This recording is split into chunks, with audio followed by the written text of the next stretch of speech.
Waiting. Damn it! I also sent that. Are we? Hello? Are we live? Hello? Trying to find out. Hey. I feel like this is the beginning of every podcast. Is just, are we live? Yes, we are live. Do we are call live. this a And the podcast first- if it has video?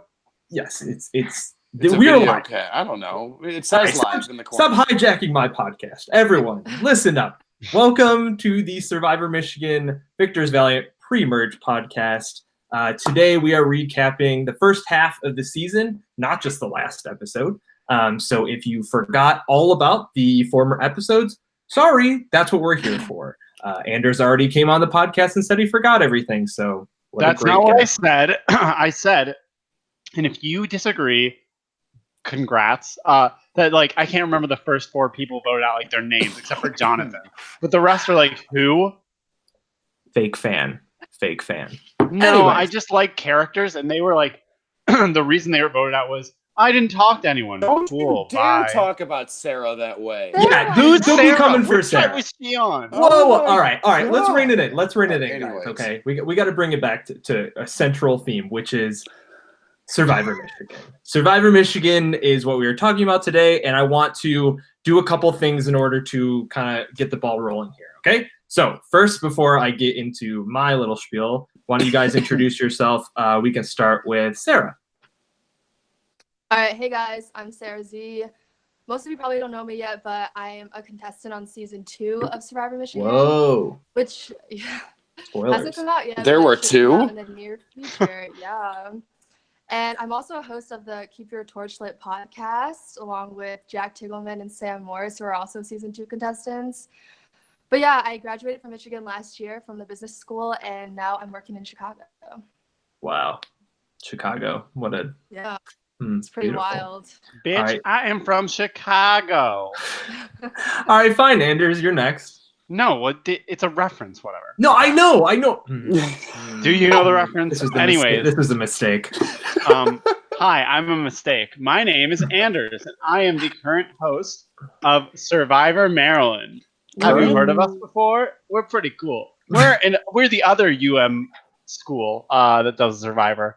Currently, we're releasing New Beginnings, Season 6. And wouldn't you know it, we're also releasing our merge episode this week, but on Monday.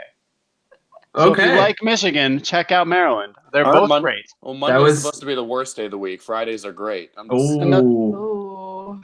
dang. That was basically a commercial that we all just watched there. You asked me to introduce myself. My name is Andrew. I'm in Maryland. I wanted you to that. introduce yourself, not your entire life story. I'm just putting that out there. Anyway. Okay, I did. You know what? I didn't come here to be attacked. Yeah, you came here to hijack the podcast. Last but not least is... Say my name. Say my name. Greg, how are you doing today? I'm doing well, George. How are you? I'm doing well. Who are you? So my name is Greg Friedberg. This is the first time talking about Survivor Michigan, but I've been on a couple Maryland podcasts as well. Wow. So I am the creator of Survivor Time and Change, which is essentially it's Survivor at Ohio State, but we're not allowed to call it Survivor Ohio State. So we found a different name. So yeah, go Bucks. Yeah. But yeah. Whoa, so not on this podcast. Whoa. on this podcast, I see the M's in the background. I'm saying it all I want. Oh, yeah. I guess you're But right. yeah, Boo Sports. I'm not going to advertise my series because like you guys all know it's not out, and so this is not a commercial for that. I graduated in May of 2018. I now work full time in healthcare tech and live in Columbus, Ohio, trying to go to medical school within the near future. So that's me. Woo! All right. Well, we have a diverse group of people, and then Anders.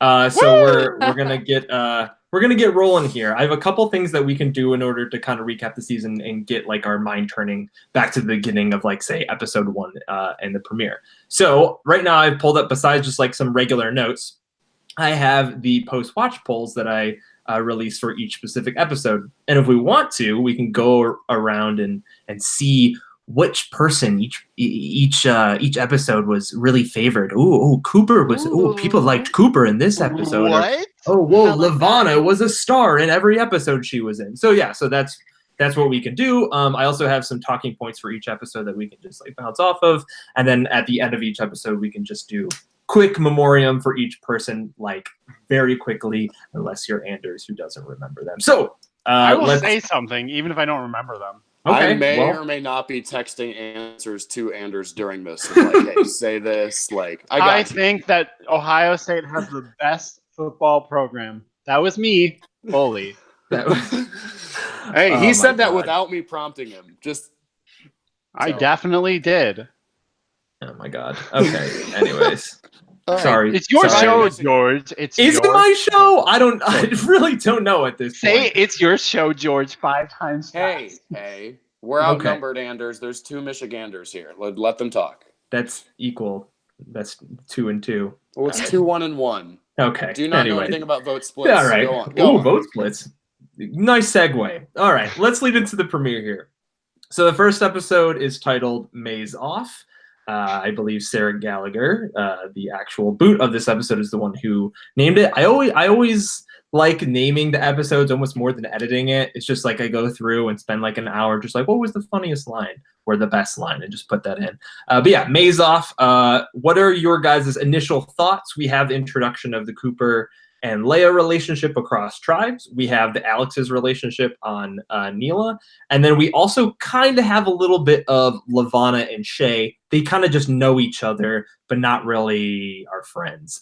What are your guys' thoughts on just this idea of having some people know each other and some people not? I know in some college survivors like Maryland, a lot of the times the dorms are closer or people know each other way more frequently. But in this show, we kind of can't do that because we have a North Campus, a Central Campus, the Hill. Everything's kind of spread out, so not as many people are going to know each other. So yeah, what are your guys' thoughts on that? God, I love when roommates play Survivor together. I think it's so funny. Like, for me, I think that's one of the most fun dynamics because you can never have meetings at your house or else you'll get found out. Unless you want people to find out. I don't know, but like Thal and Tarowski make it clear from the beginning, like, we don't want anyone to know. So, anytime they're meeting with people, they're going to like Panera Bread or they're going to meet at someone else's house. And at no point can they be like, yeah, come over to our place. Like, I don't know how they kept it secret. Obviously, we'll get down to like the point where it doesn't really become like it comes out. But I love that. I think that's a really hard dynamic to hide. Otherwise, like the other ones for me, like knowing each other from your major, because it wasn't Shay and Lavana knew each other from their major. Yep, they were both acting. Yep. Yeah, like that. I think that just happens. Like Survivor, especially with this being a show too. Like it attracts a similar mindset and similar people. And both were freshmen too, right? So like they're gonna know each other. And then also with the other two, how did Cooper and Leia know each other? Can you review that for me? Yeah, so they were both sophomores, I believe, at the time, and they were friends freshman year. They had a similar friend group, and so yeah, they just kind of knew each other from there. They were pretty decent friends beforehand, and I actually think Survivor made them even closer friends afterwards. I was just gonna say it attracts similar mindset of people, and especially like, what if these two, for the first semester of college or whatever, when they met freshman year, were like, "Oh, you like Survivor? I like Survivor. Let's watch it together." And then when this comes on, they're like, "Oh, let's both apply." Like, odds are people are gonna know each other. They're gonna intermix. So I love it. I love seeing it. Yeah, like George, you didn't do that on purpose, right? But I think it's interesting how there were kind of like 3 levels of relationships. Like it was kind of like the Shay and Lavana, they just kind of knew each other from class, and then there was the Cooper and Leia, same friend group, and then there was like the whole nother level of the Tarowskis, just like do everything together. So you kind of got lucky that there was like a little variety. But I guess my initial thoughts were just kind of like, will people find out, and like how will this affect their game like down the road? That was my initial thought when I saw that. I loved all of it. I think that in college Survivor, people are going to know each other because, as we've said, geographically they're going to be close potentially. They might have the same major classes, or they do live together. And I think when you're applying to an organization, you will say, "Oh, my friends and I share interests. Maybe they'll also share interests with this." Maryland has had it, Ohio State has had it, and Michigan has it, and Boston has it. It's inevitable. And I think the funniest thing about it is that you have 2 Alex T's who live together and are playing, and it's like, we don't know each other. Even if they didn't, it'd still be like, but you're too similar. Also, I just don't like them as Whoa! no, as players, because the 2 of them come off as very strategic thinkers. And when there's 2 of them in the same room and they're close and they're strategic thinkers, I'm like, I'm already tired of this duo. at least Lavana and Shay is like, one of them's crazy and the other one's Shay. And then with Connor and Leia, it's at least like, Connor. did I say Cooper. Connor again? I'm sorry. I keep saying Connor. Cooper. Cooper and Leia are at least like, they're not as game body, I feel like, because they have a lot of excitement to them. Okay. So you think the Alexes are like boring as characters? Yes, absolutely. Wow, after seeing the kayaking, the apple the picking, God, are they fucking I think dating? they're cute. I think Serious they're question, cute. are they dating? No, but that is everybody asked that. Anders, I think you're the first one that's actually said that they would even be considered boring because I have put so much time into Sorry, just let me watching. here. They're not boring. They are repetitive, and I think I would just be happier if they talked less. Oh my god. Well, that's the thing of Look, they're like, gonna do well. They're gonna do great, and that's why I'm over this. I'll see them in 10 episodes. Anders, I also think you're someone who just likes the drama, the paranoia, all that kind of stuff. And they're like, I think their mindset is more of like logically strategic thinking, like you're saying, like the game body stuff. They do have their moments where, Thal is using a Bitmoji or whatever that is on Snapchat while his best friend is on the ground with a kidney stone. Like that, those exciting moments. Okay, let me I'll take this back. Tarowski's interesting. Thal is just like cool. I do think there is a huge difference in those two that isn't. I think it's hard to realize because they are always together and they are always grouped together. They're called the Alexes. You know what I mean? Like even when people don't know that they know each other, they're grouped in like that. But I do think that there is that difference of like, yeah, Thal is more of the one that's like almost like a Spencer Bledsoe, like thinking in that kind of a mindset all the time. And like, how does this each move further my game? And I think Tarowski is maybe more of like a chaotic player. You see in this first episode in Premiere where Tarowski, or I think Thal talks about Tarowski saying like, I knew his personality would be all gung-ho or something like this. He wanted to be the evil guy. Tarowski, I think, is the guy who wants to be the villain. And I think Thal is the guy who wants to be the hero, but might fall into a different role because he's with Tarowski like that. You know what's also interesting about the first episode is you have the emergence of this game is so weirdly creating of trios. Different trios are made on each tribe, and then when it's not a trio, it's a 6. But like the first episode, I think this is what made me love Mila is that the first episode had 3 trios created out of basically nothing. I mean, like Lavana, Akshay, and Cooper, and then you had the 2 Alexes and Kara, and then you had the other 3, Jonathan, Angela, and what's her name? Sarah? Is that? Yes. Okay, great. I know everyone on the tribe. Hooray! You did it! Nice. You took good notes. I did not send that to him. I don't have anything to show. Right here on the Chipotle napkin, I wrote all my notes. Yeah, like there were 3 trios that weren't based solely on previous relationships, except for the Alexes. But I think beyond that, you had people grouping up more on personality, which is the good thing. You have pregame things, but it doesn't rule out everything else. Yeah, on that note, I think with the Alexes specifically, they got roped into this relationship to like, yes, they're roommates, but they wanted to be separate, and that's kind of like what I wanted to see out of them too, was 2 guys who are separate, who have that connection. They're going to exchange information all the time across tribes. I think that makes for a better dynamic. What I actually don't like about them is that they ended up in the same alliance and that they're getting grouped together anyway just because they're both named Alex, and they're making like people are just grouping them together for the wrong reasons, and they're on the same tribe, and like they were doing all the same stuff. I wanted them to be on 2 separate tribes exchanging information. I think that would have been so much more fun, and that's not what it turned into. I think I would. Sorry, I would argue that they aren't grouped together just because they're named the Alexes.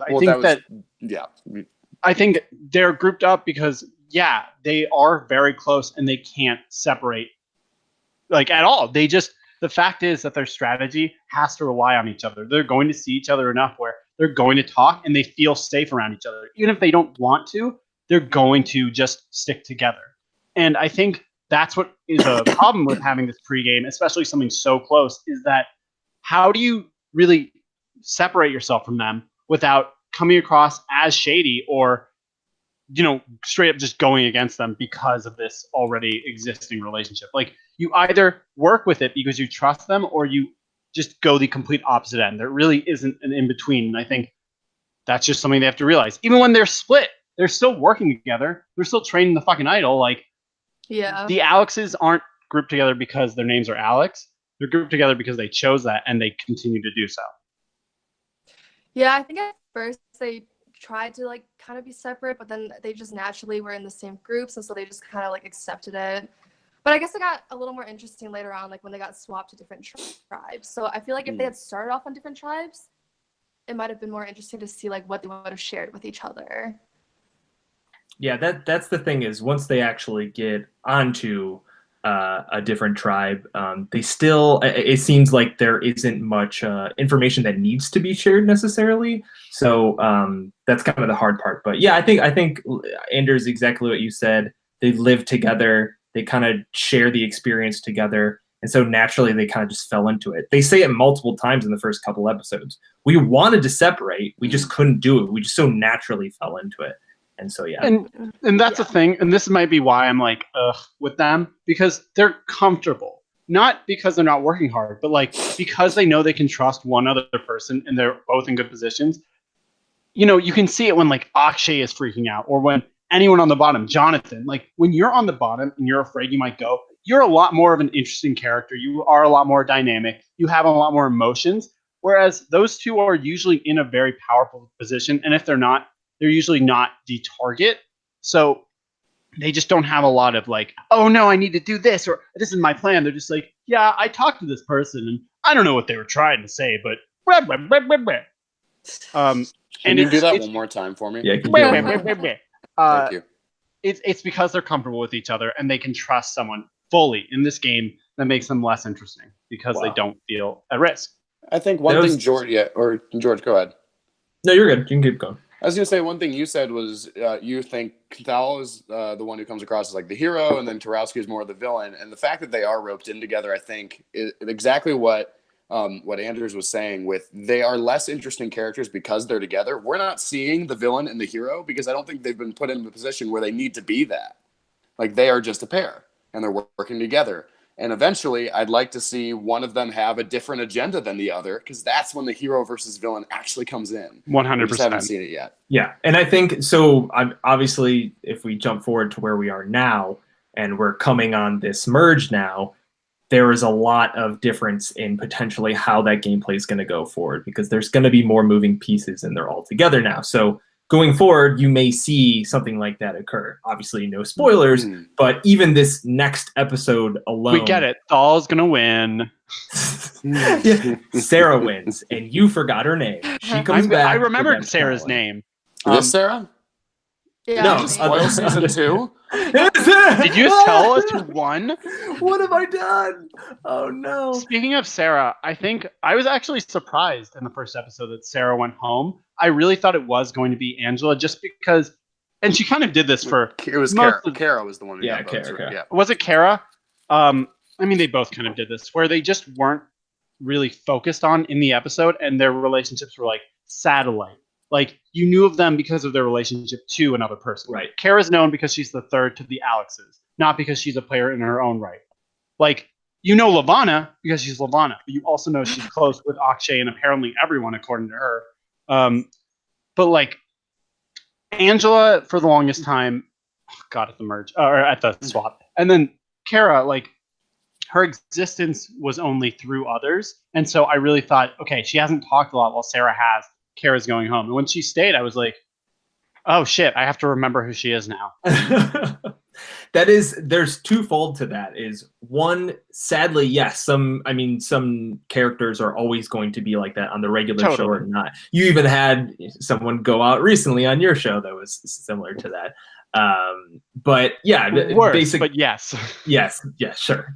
But no, that's just, the sad thing about some stuff. It also comes down to footage sometimes. I will say that Kara, as a player and as a character, at least at this stage in the game, was definitely like, I love that metaphor of a satellite. Like she is more so defined by the people she is with as opposed to who she is. And that becomes almost a topic going forward now because, you know, she has now made the merge and she is kind of grouped in with the Alexes. And so now you're seeing not Kara as a potential someone you can bring over, but you're seeing this trio that is immovable. And so that's almost more dynamic because you have these other characters like a Cooper, like a Matthew, who might navigate through things differently. But when you have Kara, who is rock solid in what she is going to be doing, even if she's not an important character in terms of like screen time, it's still like diverse, I think, in terms of that. Totally. And so, yeah, so I think, yeah, I tried to do that with that first edit. That was out of a lot of the early boots, a lot of people said that was the most surprising one, just the first one outright. And I tried to make it like that just because, I mean, I actually didn't even need to try that hard. I sadly didn't have much of Kara, you know, early on in terms of footage, but also, you know, Kara really didn't have any meetings. She didn't go out and do anything personally with people. It was always in group settings. And to be clear, I'm not saying that like the editors are at fault for when a character feels underdeveloped. Like as a host myself and as someone who, you know, has seen Survivor in whatever capacity, there are people who are underedited because they don't do anything. And you can tell because even if they didn't film themselves, you would see them with other people. And if they don't appear that often and they don't have confessionals, the reasoning isn't because the editors had some sort of coup against them. It was usually they didn't do that a lot. And that's why they seem so not there. Or they weren't relevant to the storyline, or they were just, or they were a third degree in a 3-person alliance, you know. So. And I love Kara too, so there is no bias there. I love everyone on this season and have no grudge against them, so there is no weird vendettas. But was that the disclaimer just so they don't message you with like some hate message right now? No, like, because potentially maybe, but no. Also, I really do like you don't have any vendetta, and yet you've made the Alexes so boring. I'm kidding. I've made them that? Okay. They made themselves that. You are watching a different show, my friend, because we'll get to the post-watch polls and we'll see how wrong you are. Anyways. Wait, George, I don't think this is live right now. We're like getting messages. Yeah, I was thinking the same thing because It says that we're live. Are you live private or live public? Because Matthew just messaged him and was like, I don't see it. Oh, shoot. I think you went live private. Oh, remember when I said you should go public and then everyone jumped down my fucking throat? Sorry, not everyone, just Greg. Oh my god. I didn't say anything. You did. You were like, this is his show. What do I do? What do I do? So here's what you can do. We'd have to restart anyways. So get ready for that. So I think what you'll have to do is just make a new podcast and just make it public, unless you can go into this one and edit it to public. Let's find out. And then let's take a pause. Okay, how do I do this? Well, don't take it off live because then you won't be able to take it back. Right, how do I YouTube Studio maybe? Yeah, that's where you have to go. God, Anyway, so did you guys ever watch Pokemon? How recently? This is leading to something, okay? Okay. You ad-lib for now. Okay, so let me find out what year this was. So Pokemon, during the height of its popularity, had an album called To Be a Master. Letter 2, be a master. Hold on, we might be live now. Hold on. Well, then they should hear this too. When did it come out? Can someone verify if like they can go back and see the previous stuff? That would be. Okay, it's from 1999. Yeah, we're live. Hold on. Okay, so it's from 1999. Now, one of the songs. Anders, stop talking. No, we're not. This is an important thing. No. Okay, one of the songs is titled "To Be a Master," Christ. and in it, the lyric. Okay, sorry. Anyways, they say "fire" and "flame," which aren't two different types, and I have issue with it. Go on. Okay. Wait, anyway. They can see. They saw everything before this. Right? Yes. No. We are now live. We have just gone live, I think. Okay. Do you think they can go back? Yes, they can. They might be able to go back. Okay. That's what I just asked. Anders, you're all over the board. It's hard to focus when Okay, you're fine. muttering stuff over and. Hi, everybody. My name's Greg. This is George and Sarah. The other guy's irrelevant. Don't worry. Okay, yeah. Hi, everyone. For all of you joining live right now, we actually just filmed about a half an hour's worth of podcast, which was phenomenal. Very good. We did introductions. It was so good. We had Anders talking for half an hour about how he has bad opinions. So basically, it was just a great time.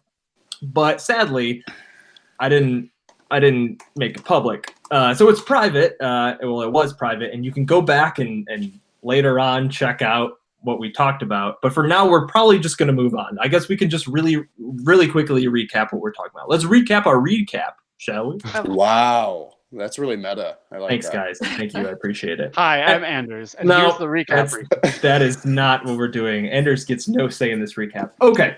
Basically, what we've talked about so far is just the premiere. So you haven't really missed too much. We've talked about certain characters and the ideas behind having duos know each other before the game. I talked about specifically the difference, say, between Maryland and Michigan, where our campus is a little bit more spread out. So there isn't as many people that know each other. In Maryland, there is a lot of people that potentially know each other going into All-Stars. I don't know if that's geographically. Okay. No, well, here's my question. Yes. I don't know Michigan's. This is a legitimate question. How big is Michigan? Not the state, the school. Well, if you look at, sorry. Yeah, like, is it a mile long? Like, no, it's pretty long. It's so way basically longer than there's, okay. I don't know that, I'm not going to Google this, but there's like a big central, congrats. There's a big central campus. There's a hill that's kind of off to the side. There's kind of a south campus, and then a north campus, which is like you have to take a bus to get there. Like you will not be able to walk there. So it's very spread out in terms of dorms. So anyways, what we were talking about was the idea behind only a few amount of people potentially knowing each other, whereas in other college survivors, a lot of the times they just naturally know each other from classes or from just like dorms or whatever it might be. And so we touched on Cooper and Leia's relationship and the interesting dynamic between that. We talked about the Alexes and how it's kind of interesting that those two kind of are melded into one in terms of their character. And we want, as viewers, to see them separate so we can get that difference. Potentially Tarowski being more chaotic, potentially more of a villain, and maybe Thal as someone who wants to be a hero and is more potentially game body, but wants to be social, almost like a Spencer Bledsoe. And so we kind of just talked about all that. We also talked about Sarah, the first person who left, not Sarah that is in this guest thing right now. Hi, Sarah. Hey. But yeah, we talked about her leaving and the surprise behind that. But yeah, is there anything else we want to touch on before we move on to maybe episode 2? I just want to say I think that if Sarah stayed, she would have been a really good player. Sarah wins the whole thing if she stays. She would have won for sure. Absolutely. I don't know about that. Oh, give us another hot take, Anders. For those of you not initiated, this is all Anders does. Is just He's been playing devil's advocate all night. more than devil's advocate. It's been 30 minutes, and the only opinion I gave was I didn't like the Alexes. And it took up 30 minutes. Yeah, I did not. I let you guys talk. I don't know about that. Anyways, All right, before whatever. what we can Here's do my is hot take about that. I don't think Sarah would have won. But if Sarah doesn't go home, then her trio isn't in the minority, and then the Alexes are in the minority. Correct. And then they become better characters because they have to do more. Actually, here's an interesting question because I don't know how I would think. Like, Sarah and George, do you think if Kara had gone home, would the Alexes be in the minority? Would it be trios? What would the Alexes do? Originally, as we saw in the episode, Cooper is the one who extended the olive branch to make that new 6 with the Alexes and Kara because he wanted to be in that middle position with that trio. And so if Kara goes home, absolutely the Alexes are in the minority. Cooper, Lavana, and Akshay were the ones who basically decided that vote and were like, hey, we want to go with this group because Sarah and Jonathan are just kind of out there in terms of their strategy and they're lying a lot of times. We didn't see as many lies as I wanted to show. There wasn't many on screen, but there was a lot of things that Jonathan did, and then Sarah, by association, was just grouped in, and that's why she left. But yeah, definitely, I think the Alexes would have been in trouble. But in terms of like what you're saying, of the idea of, oh yeah, they become more interesting characters when they're, split apart or have, differing ideas of what they want to do going forward. Again, we're about to hit the merge and we'll see what happens there. But earlier on, it's very interesting that they've made it this far being associated like that, having the same first name and last initial, looking the same, living together, and getting to that point. And yes, they've been grouped in as one, but if you just think of them almost as one character, which is kind of putting them in a box, I do think it can get more interesting now that we have this potential merge coming up. But yeah, they're dating too. You forgot that. Yeah, they're dating. Okay. Disclaimer: they're not, but fan fiction. Look, all I'm going to say is I don't go apple picking with my friends. What? Why not? Why wouldn't you do that?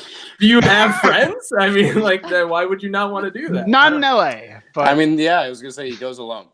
Okay, yeah, you just go alone. I'm sorry, if you don't like kayaking or apple picking or making fun of your friend as he has a kidney stone on the floor, I don't know what you can do with friends, really. So I don't know. Let's move on from the first episode, though. Sorry for all of those who missed it, and by all of those, I mean literally everyone. You can go back and check the first, half an hour where we discussed this. But hey, let's move on. Really quickly. We have the post-watch poll for episode 1. Let me go through it really quick. Guys, who's the favorite player from Neela? Lavana. Yep, it's Lavana with 39% of the vote. Favorite player from Maison? Matthew with 23% of the vote. This was like split all over the place, though. There was a lot of difference in terms of who was liked. But look, I'm a Matthew fan. I fully support him. You're just saying that because he's in the chat, but I like him too, and I'm also. No, I saying didn't. that because I'm he's not in looking at the chat. I'm engaged. You're engaged. Okay. Anyways, engaged to Matthew. Yep. There we go. Okay. There we go. There you go. That's why you're here, so you can propose. Okay. Person who played the best game that week? Cooper. Yeah, Cooper. I'd say Cooper. 52% of people said Cooper played the best, and I would agree with that. I think he put himself in that position. He made a lot of the connections that week, so there you go. Yeah. Okay, moving on to the next episode. Next episode is called Amateur Homicide Detective, and this is where it begins, my friends. This is where the saga of Matthew begins. We have the amazing idol hunt, which I cannot believe happened the way it did. I definitely had to edit it a little bit just to make it more interesting, because if I just showed Leia right off the bat getting it, would have been very boring. So I had to get all of the Matthew stuff in there, and also a little bit of Mitch and Nikhil and that kind of drama, and then throw in Leia. Before we get into anything else, let's talk about the idol hunt in episode 2. I think I texted you immediately after this, George, and I said I loved that, and it's so creative. Like I think in modern day Survivor, we've seen a lot of difference in editing style, and this was that to another level. Like it was you had a retroactive idol hunt. Like we didn't know why the others weren't finding it, and it was because someone had already found it, and you didn't find that out until 10 minutes later. I loved it. I absolutely loved it. I loved it. I also liked how Matthew was just kind of in the background the whole time, narrating what was happening at what time, so we could kind of understand what was happening from his mindset. And then we see Leia running, and it was just it was more exciting in the way you edited it, for sure. And I believe you also did this with the the sand one. You have Cooper. No, it wasn't like that, because Cooper had dug it already. Yeah. And then it was. I was I remember Cooper doing it, but he didn't find it. And now I realize. Yeah. So with that first idol hunt, because I wanted to, there was definitely some storylines that began because of that, like Brittany distrusting Mitch because oh, why is he here with Nikhil and stuff. So I had to include that, and something that we as Survivor college editors, producers, whatever you may be, get the pleasure of is we don't have CBS behind our back saying you have to edit it like this, and we can do whatever we want. And if we want to change the medium a little bit and have the text on screen Friday to 7 a.m. what you know what I mean, we can do that. And so I don't know, that was just a lot of fun to do, so I'm glad you guys liked it. Okay, wait, was this the episode where you had those little screens of Matthew flying past? Yes. Yeah. That was funny. Here's the thing. You're right. This is where the saga of Matthew starts. And by that, I mean, he's the only person on his tribe because he talks so much. It's like he's at this idol hunt with 3 other people, but you don't need their perspective because he'll give you all of them. He will tell it. Basically, you have Matthew in a wig every other time he's not on screen for his tribe. I love it because normally with those kind of characters, they can come off a little bit too much, but Matthew is just enough every single time. And it truly is a shame that he's not in the merge because, who's going to be the narrator now? The Alexes? Please, no. You are the only person not okay with that.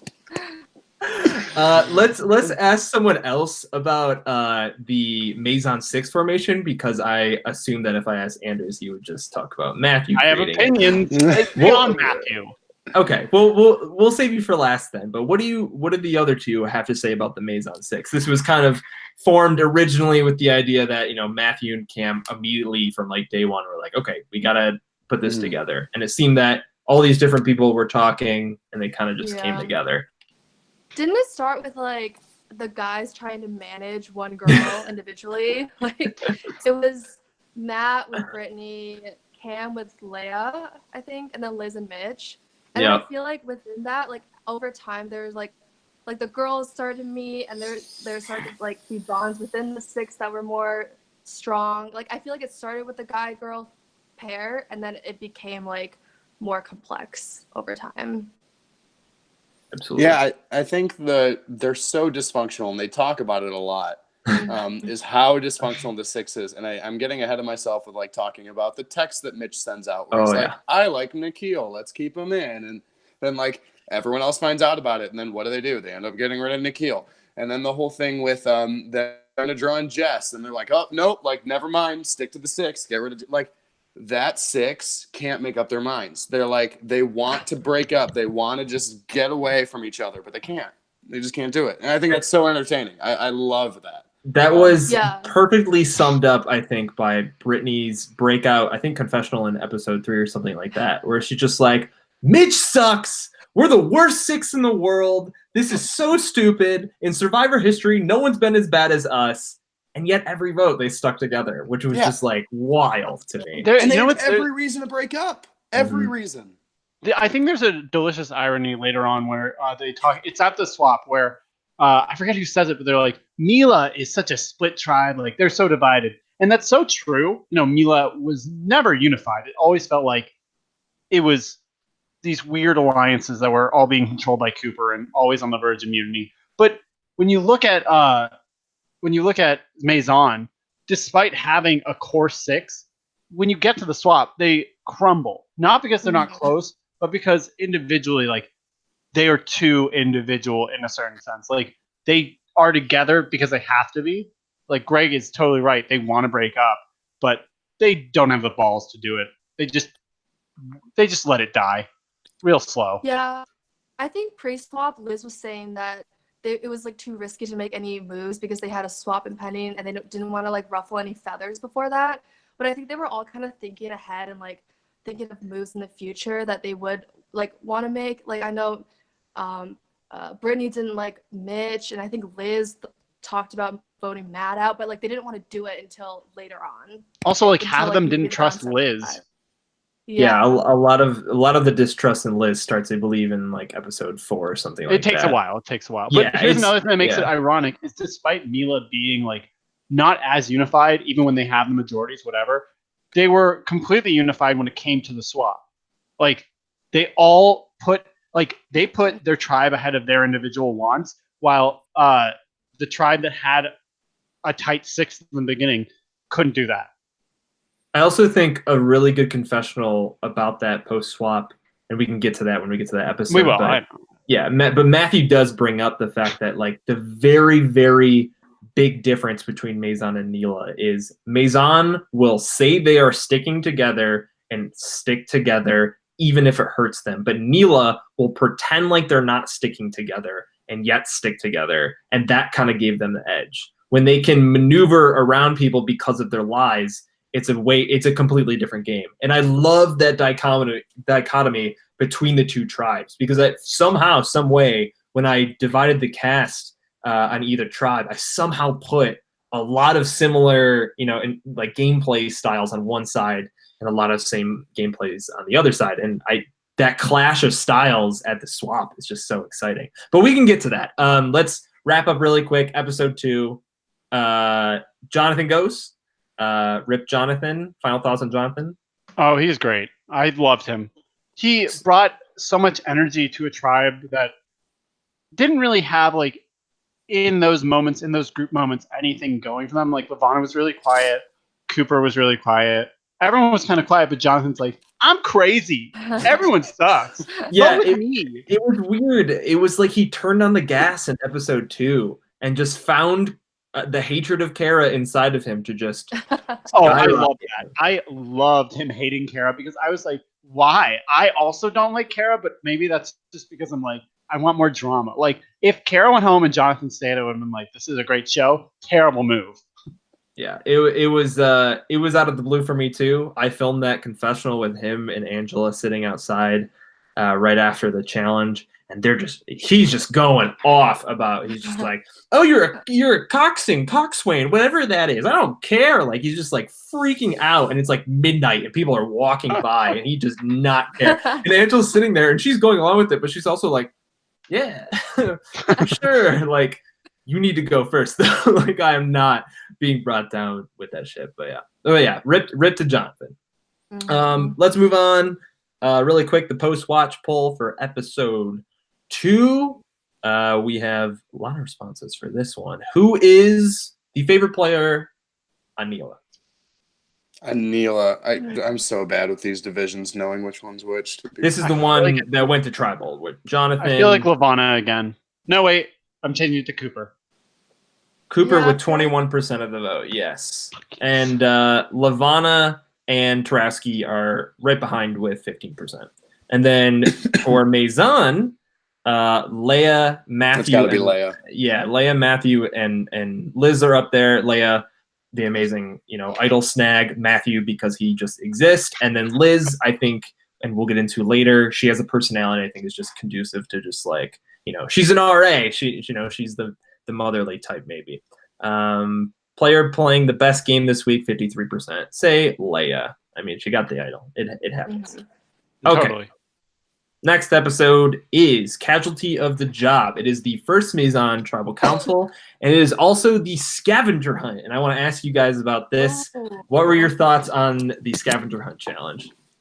I think this one was loved was the most entertaining to watch from a viewer's perspective, I think. Just because like they were doing such crazy things. It was just funny to see them like embarrass themselves. Yeah. I wish we had seen. Oh, sorry. Go ahead. No, you.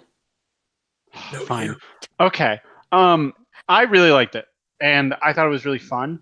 I wish we had seen I wish some of the challenges had been crazier, like more embarrassing for them. Because I think half of the fun in doing challenges like that, especially where they have to film themselves, is they have to no one's forcing them to do anything. They are willing themselves to do something horribly embarrassing. So if they had to go into the dining hall and shout something really loud or do something crazy. I know there was one thing about being in class. I forget what they had to do. It was like the Naruto run. Oh yeah, that was through- great. Oh. Yeah, and then Cooper also had to yell like a really stupid question in the same lecture I do hall. it. Those are great. I love those. I love when the Mhm. players make themselves look stupid. Right. There Eating was a head of giant lettuce. right eating head of lettuce. There was a giant list of stuff that they could do, and a lot of it didn't get shown. And I can potentially show that after the season, all the different stuff everybody did. But some of them was we have the Ross School of Business here, and sometimes there's a negative connotation with that. So you had to go up to someone and say you're from Ross or something like that, just some random stranger. A lot of the stuff wasn't necessarily about embarrassing them. I don't think we had that mindset, in our heads when we were, coming up with the scavenger hunt. We were just what are some cool, weird things that we could see, like doing the cinnamon challenge. Mitch, don't use hot flavored cinnamon. But yeah, so we didn't really think of doing the embarrassing stuff, but some of that stuff was definitely embarrassing. And that Naruto run is, how do you do that? There are hundreds of people in that auditorium, and you are running up and down steps past everybody, interrupting a class No way. No way. Here's a question: did Brittany buy Mitch the hot No. cinnamon? Are we sure about it? No, Did she she- did not sabotage. There was no sabotage.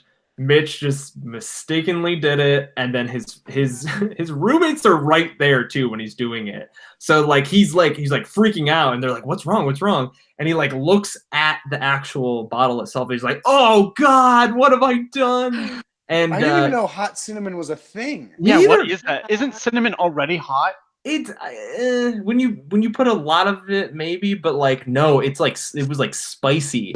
And so he actually had a sinus infection, and to this day, he has to take stuff for it, and has gone to the doctors for it. It messed him up. Did he get the points for it? Oh yeah. Oh, of course. Oh my God. Even if something went wrong with that, I would have been like, dude, I was just saying, if you didn't do that, you asshole. Yeah, no, of course. Pay for his medical bills. Hey, He signed a waiver, right? Yeah, exactly.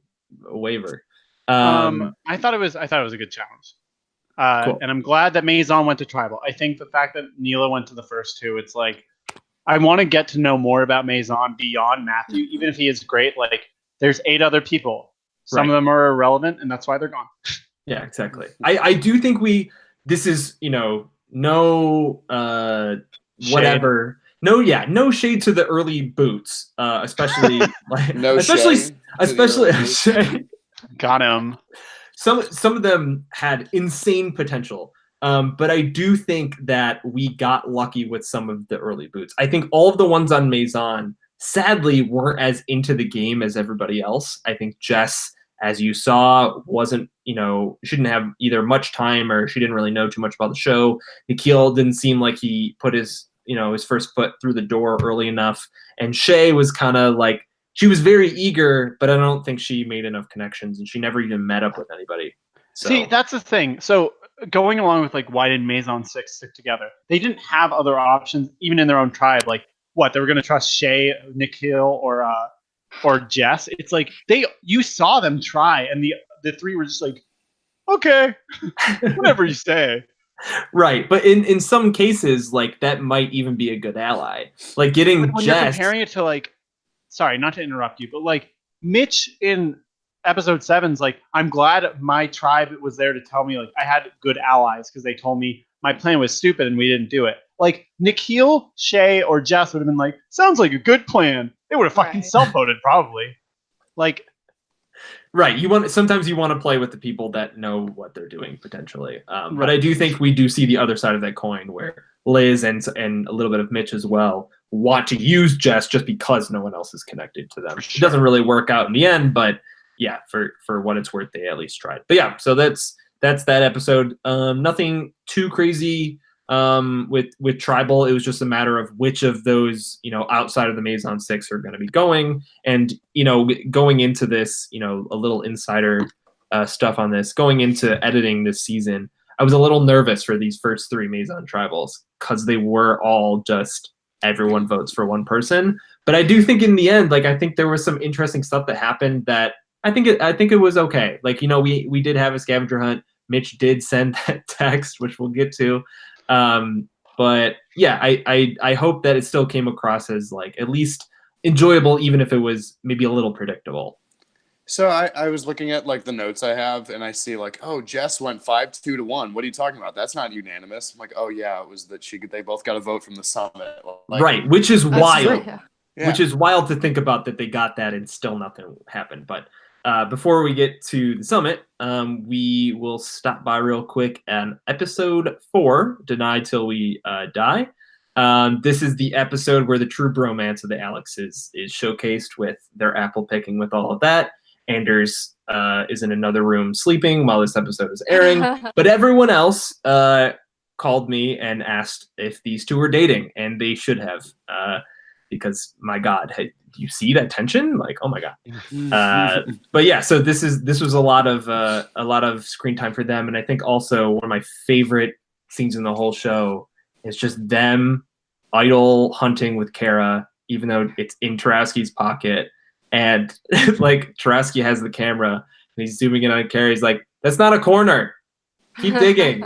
It's like, oh, come on, you don't need to do that to her. Like, you're already up there for like an hour. You don't need to do that.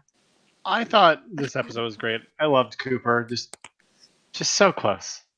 Yeah, yes. The Cooper shenanigans for sure. Cooper, I think, also is showcasing a lot of his talent to everybody, and so now is being picked up. And what are your thoughts on that? What's the idea behind? Is it really a good game if everyone knows you're playing that game? Yeah, I think to speak on that, all over the place in the notes that I took talks about, you see that Alex's and Kara pick up on it, and they tell Angela and they rope her in, like, look, like, we're in this alliance with Cooper, but he's 6. Like, he is number 6. And I think that's definitely, I mean, I'm glad they're picking up on it now, but I do think that kind of speaks to Cooper. He's showing himself early. People knew, like, he's really good in challenges. The one with the memory challenge, was that this one too? Yep. Like, he won every point. Like, he's not hiding it. Which is so funny because, like, I would think someone as cerebral as him would try to hide it, and I really don't think he is, because he is really well connected with people who know him well as well. I mean, you look at people like Leia, who knows him really well and can blow him up too. Like, these people know he's playing well, and there's no way he can hide it. And I'm surprised he wasn't able to. I also think it's cool because Leia and Cooper in a couple challenges now are going head to head in these competitions, and you get to really see their competitive nature, especially Leia, because after challenges, she will get mad if she loses. And yeah, I like that little bit of tension between the two, and then afterwards, meeting up at each other's house or something like that, and being like, I'll get you next time. Like they're like, old bickering couple, and I loved seeing that, especially in person. Like, Cooper wow, George, walks up. Way to reduce fine relationship between a guy and a girl to something romantic. No, I'm saying it was like right an old after International Women's Day. Jesus Christ! Oh my God. Anyways, go on, Sarah. Yeah, I was gonna say, I feel like Cooper might have thought about not coming across as a threat in the challenges, but like in the moment when you're in the challenge, all you're thinking about is like, I gotta win. Like, it's kind of hard to just kind of like break out of that really competitive mindset. So I feel like when he was doing that memory challenge, he wasn't thinking like, oh, I'm coming off as a threat. Like, that kind of came like after. But in the moment, he was just like, I want to win, so I don't go to tribal. Definitely, that happens a lot, even on the real show, where they're just like, I don't want to prove myself, but I gotta. It happens actually on Big Brother a lot, where people think they're great strategic masterminds, but then also immediately in confession are like, I want to show everyone that I am a challenge competitor and I'm here to whatever. And that's a little bit of a different mindset, but yeah, I definitely agree with that. This is also the episode with the text. Let's talk about the text. Okay, I just have to say something about this. Okay, Mitch was never my favorite. I think while you have Matthew, he just talks so much. He's so eloquent, and he's so right. Matthew's great. Mitch is someone who is very intelligent and he talks a lot, but he comes off as so like, I'm so aware of the game. Like, I'm very smart. He did it basically every episode he was in. But this episode and a couple other moments, like, I watched this and I went, good. I'm glad you did this stupid thing, because, God, Matthew has the everything to back up what he's saying, but Mitch is a lot of talk, and then like he just fucks himself over. Like, this time, he's just like, I accidentally sent the wrong text. Side note, real quick. How are people so bad with phones this season? The Snapchat, the text, like, I have never experienced this. Like, Sarah, did this, like, when you were a player, was this hard for you not to, like, mess everything up with texts? So, like, there's just so many group chats for everything. Like, let's say you have, like, a group of 6. There's probably a group chat with, like, a group of 5, a group of 4, a group of 3, like, multiple groups of 2. Like, it's just, you have to, like, double check the group you're signing it to, or, like, it's really easy to slip up. Like, if you're in class and you're, like, just trying to send a quick text, if you don't, like, pay attention, you could totally send it to the wrong group. Like, for sure. I understand that. But I love how Mitch was also like, yeah, this will be good for us boys, the 3 of us. Me, Matt, and Cam, the boys, we're going to do this well. Man. Anyways, hope the girls don't see it. It's like, he could have just said good, but he went the extra mile, because that's a Mitch thing to do. I also Like, I'm on the Brittany camp here. Mitch. Brittany's right. This is okay. So Anders, this is another where you're just like complete flip of the audience, where like you're in the Brittany and the Cam camp. That doesn't necessarily mean like the audience is like for sure in the Mitch camp. Wait, But are like, they pro Mitch? Is the audience pro no, Mitch? no, I'm not saying that, but I'm just saying I think he's actually pretty like always even probably like above medium in the polls or something like that. But anyways, but with Brittany, a lot of people are kind of rag on her a lot in the comments, but it's different. And again, these post-watch polls are very different. Sometimes commenters are different. But I really just love how raw Brittany gets in these few episodes here, where she just unapologetically hates everything that is coming out of Mitch's gameplay, and it's so exciting. She's like, she was like sick this week or something like that, and she has like, she just got out of the shower, but she has to film a confessional, and she's just like, and she's got like, kind of a raspy voice, but she doesn't care. She's just like, sorry, but like, this is so dumb, and I hate it, and how is he not going home for this? And totally, like, sure, but also, like, it's the dysfunctional 6. Yes, like Greg was saying, the 6 is so weird. It is so weird. They are just a love polygon, which we will get to. Yeah. Look at that. Look at that transition. I need to know with Mitch. He sends this text, right? Yep. And I need to know how he manages to be the one guy out of those 3 that makes the merge. I think that's absurd. Because I didn't even think of that. Oh my god. Yeah. Oh, yeah. Right? Yeah. Like, because it's him, Cam, and Matt, and like Matt is obviously this very eloquent guy who like is really, really tightly aligned with a lot of really good people in the game, and then he gets screwed over right before the merge. And then with Cam too, I mean, like Cam, he was the only option, like at that one tribal, because of the idol and Liz being immune. Like, how did Mitch, the one who fucked up the worst, how is he the one that's there? And that, and that makes me think, like, and I'm getting ahead of myself again, but I do think, like, I can see a scenario where Brittany's going to they're at the merge now, and Brittany's going to play for herself. She's not going to trust Mitch, and I think he might go at 9 or 10 because Brittany's going to be like, well, we're in the minority 6-4. I might as well cut off my own here. It is interesting, though, and Anders will probably talk about this too, but Brittany does bring up the fact that she's kind of coming more on to Mitch now. Like, she's kind of okay with him and is flipped and is now not a fan of Liz. Like, it seems like once Liz got close to Mitch, she saw Liz for who or what game she was playing. And once Mitch actually talked to Brittany and had the chance to, because they were on the same tribe like that, she was okay with that. And I think that was very interesting. So I was going to weird. say, oh, sorry, go ahead, Sarah. I was going to say it was weird how they were in the 6 together and they like voted together every time, but like Brittany and Mitch had never met up one-on-one, I don't think, right? Nope, never. They never. It was only in the group settings, and they talked about that frequently in their confessionals. That's weird. I think something interesting about Brittany is that, like, and I think about Maison in general, like, they're going to come into the merge 6-4. And when you look at the 4 that are left, who's Brittany going to really stay loyal to on that? Like, Leah, maybe. But even if she likes Mitch more, she's not. I really don't think that she's like a hardcore Mitch stan. Like, I'm going to stay with you. She doesn't like Liz. And TBH, like, me either. Another hot take. Oh my god. I don't like Mitch. I don't like his fans. She is okay, and we'll get into the post-watch. No, don't get me wrong. I think Liz. I liked Liz initially, but I think I started to like Brittany a lot more, and Matt a lot more, and Leah a lot more. And I was like, I just don't know if I can like all of them. So for me, it's like I really do see the 4 Maison not being this close alliance, and that's why you have like the preview is like.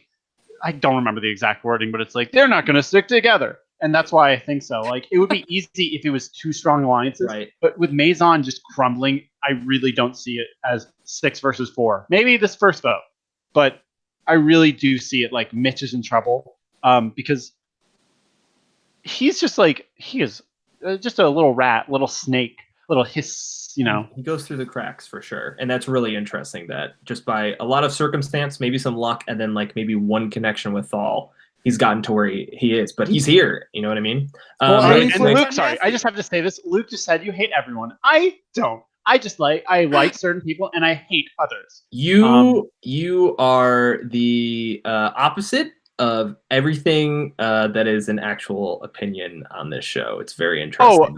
Well, we haven't really talked about my favorite people. Akshay. We haven't really talked about what Levana's. Whoa! Is that a hot take? Do people not like Akshay? I love Akshay. Akshay. Did you see the comment section after last episode? Akshay's great. Savage in the comments. People are very savage in the comments about Brittany and Akshay. I'll show you the They're post-watch great. poll. I don't understand. They're great. Okay, episode 4. This was the one we just talked about. Top favorite with 30% of the vote on Neela is Thal. Second is Angela. This is when she's making her comeback. This is when Thal and Angela have that conversation. Big Angela fan. Huge Angela fan.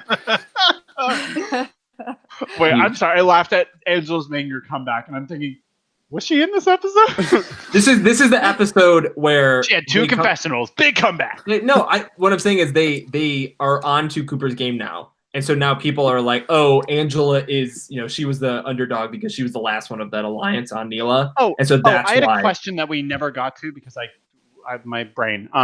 So Cooper obviously is noticed more as this person who's involved. He doesn't really get in any bad position because of it, but from the very beginning, he puts himself in a great position. I don't know. In other people's opinion, do you think that Cooper could have still maintained control without becoming this person who has to talk to everyone in every alliance?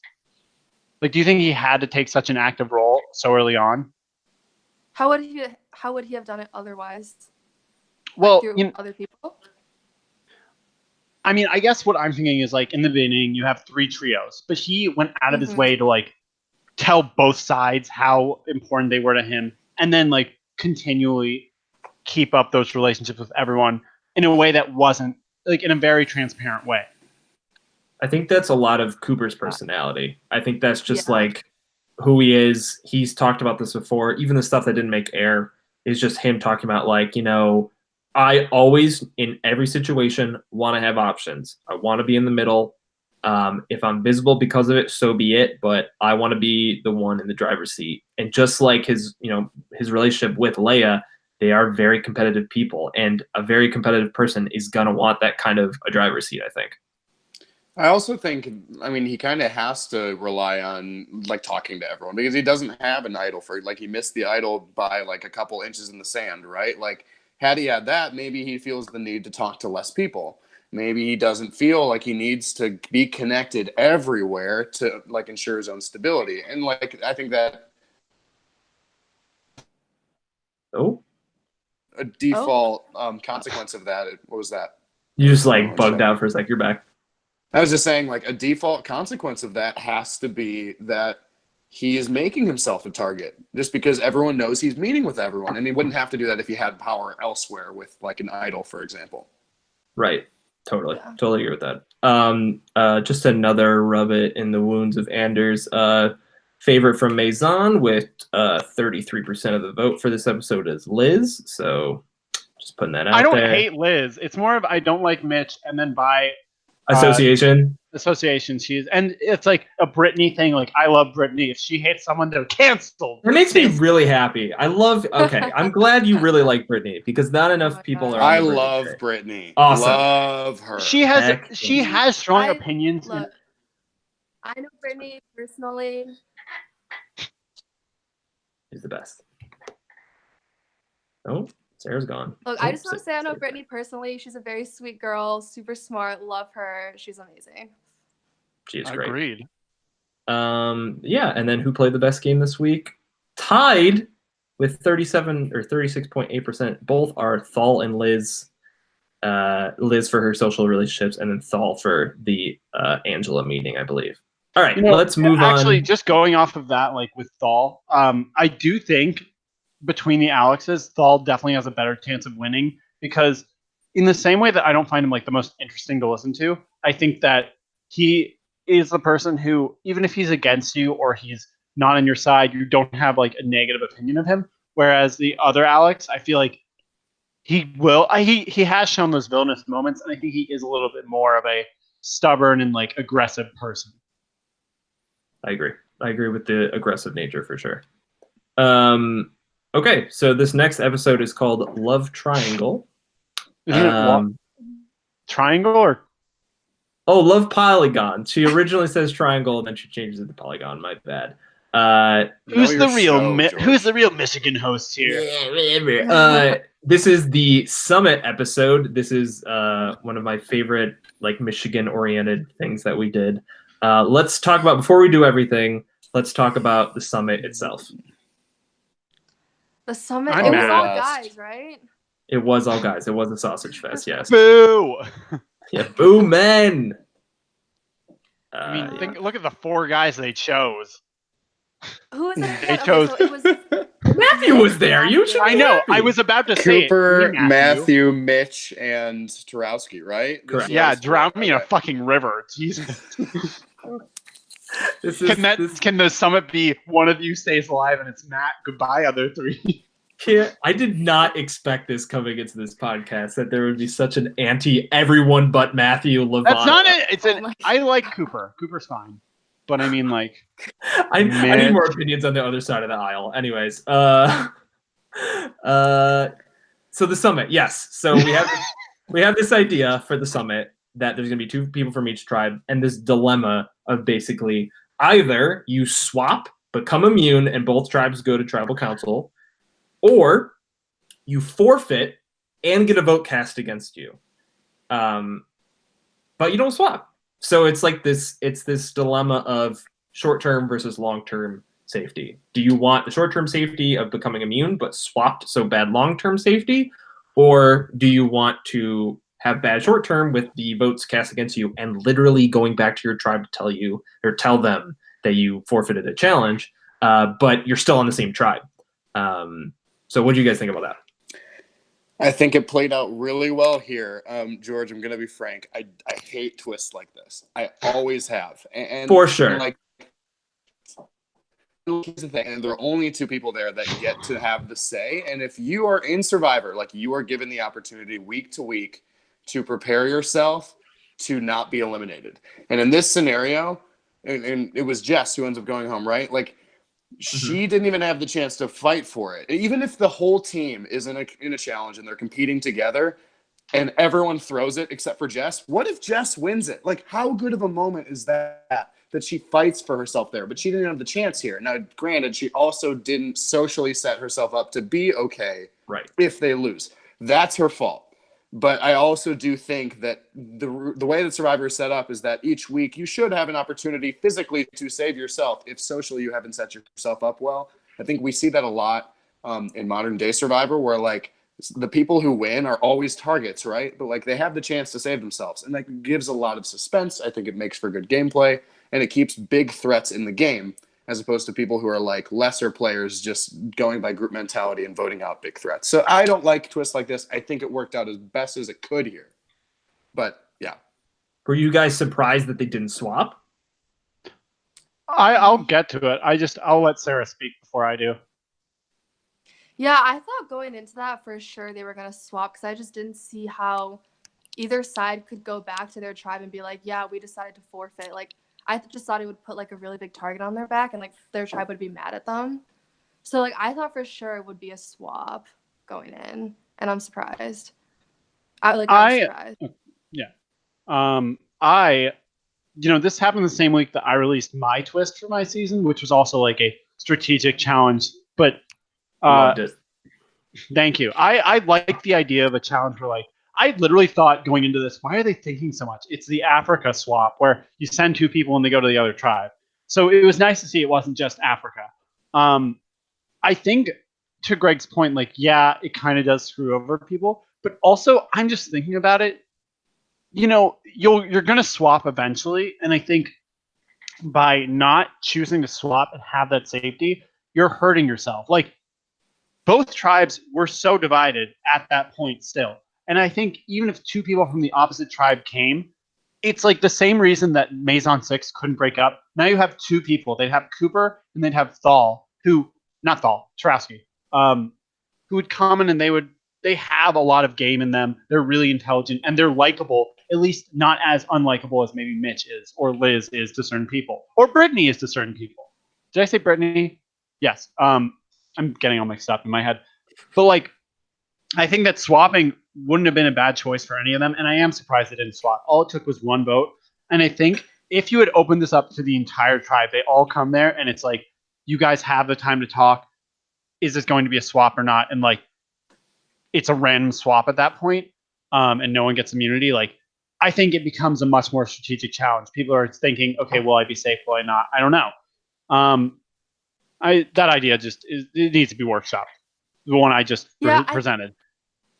I think part of the issue was that the schedules didn't work out that week. Right, so you needed to have just to come to it. Right. So basically, the idea was that we were going to have this summit at some point. It was probably going to be the week following. That week, we were going to actually have the typical blindfold challenge, where you have the two tribes and you have a caller, all that kind of stuff. Nobody could make anything that week. And so what we decided to do was we're like, okay, everybody could make something at least around this like one time. Maybe like one or two people potentially couldn't, but could if they really wanted to. And so we're like, okay, we'll do the summit now because this only, it's only 4 people. And I think it worked out in terms of timing way better because of that, because then we just got to do the swap anyways. We wouldn't have done the swap, obviously, if they had swapped there. But yeah, so a lot of it had to do also with timing. But yeah, I tried to do my best with that. Was like, I came up with that after like a while of thinking, and I am just as surprised as many people that they didn't swap. I'm surprised that they got 2 votes and it was still, it was like whatever, peace. Question for you though: who's the worst with scheduling? Oof. All right, I'll admit it. It is Kara. Yes, it is Kara. Kara, because she was part of rowing, was busy all the time. And we couldn't do late night stuff that often because she had to get up, like 5 o'clock in the morning. Yeah, exactly. Oh, so you'll see sometimes in these, in these challenges at the end, really quick, you can kind of hear it, or tribals or whatever. Kara's just kind of going, just like, come on, George, or just like something like that, where she wants things to speed up because she has to go home, like to go to bed. So that kind of, she kind of was hard with scheduling. Lavana was very hard. Just because I think we had like a scheduling app we did and she flipped it. So she would always say she was free when she was actually not free, and she was not free when she was free. So it just messed everything. That's kind of a problem. Yeah, a little bit. But man, you know what? Lavana, Kara, canceled.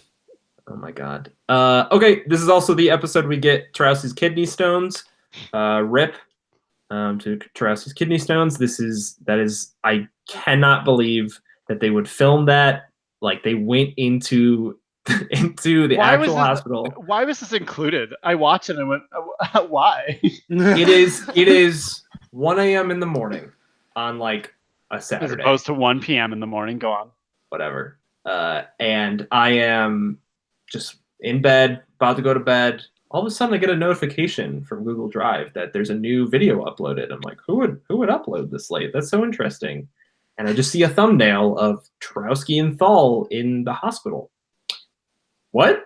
So I open it up, and how do you not include that? I always wanted to give little moments to certain people if they gave it to me. So I'm gonna give Lavana on the break, when she's on break for that week, she sends like this update video. Of course I'm gonna show her recording yourself going to the bathroom. Like, what?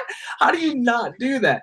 And yes, she did record the whole thing. I of course skipped it because I don't want but I got to give those moments, you know what I mean? And when I get stuff like that, George, tell us more about your feelings during Lavana's bathroom trip. Let's just say it was hard to edit and not listen. It was like surgery. It was very hard, but it was worth it, and I think it turned out all right. And I can't believe she filmed that, and I love it. But yeah, no, they just like sent that, and of course they're just like laughing at how absurd it is that they're talking strategy while Tarowski's on like a girder. Just like, that was stupid. I need to know, why is getting a video at 1 a.m. abnormal to you? I would get them at 3. And people would be like, I'd be like, okay, that's, expected. Also, you keep your notifications on for the videos you get. If I did that, I'd go crazy. had it only on certain ones because they didn't upload that often, and I think Tarowski uploaded Only that on one. certain ones. So you're an Alex Stan. All right, I get it. You were No. cheating for them. No, so Surprise, surprise. I had notifications for Nikhil, I had notifications for Tarowski, and then I think Kara, because she uploaded like one Our thing. 3 goddesses. 3 goddesses. A lot of people would record themselves with them, and they would use that footage, so then the other person just never had to do it. So like Kara would show up with the Alexes or whatever, and so she never had to turn anything in. Sarah, how much did you upload? Here's the question. That's a good question. Me? I was a frequent uploader for sure. Okay, I I can like see Sarah. Sarah's great. You just If Sarah was about to documented be your like, "Oh yeah, I did that," I'm like, Sarah's cancer. homework. Okay, moving on really quick. Post-watch poll, 40% of the vote for Neela for current favorite. Who is it, guys? Neela. Neela. Tarowski. It is Tarowski. He's also the one who he lied at the summit, I believe. He lied at the summit saying like, "Oh, I got votes at the last tribal. I'm one going next for sure." And he got votes, but he just lied about that, and that kind of swayed the favor a little bit. You know what shocks me about that? And just on that note, is the cross tribal alliance between Cooper and Leia. I would expect Cooper to relay so much information to Leia and vice versa. Like, how are they not talking about what the vote count is? At least in Survivor Time and Change, any tribal that we come in, no matter if it was the other tribe or if it was the merge, like everyone knew the exact vote count because someone was talking to someone else. I don't understand how those two, considering how close they were, how was he able to get away with that kind of a lie? So they actually did talk about it. That was the thing, is Leia had that information, but wasn't giving it to anybody really. And there's also this little bit of just like Cooper and Leia, like there's a little bit of a distance there where they're kind of playing their own games, especially after this last episode.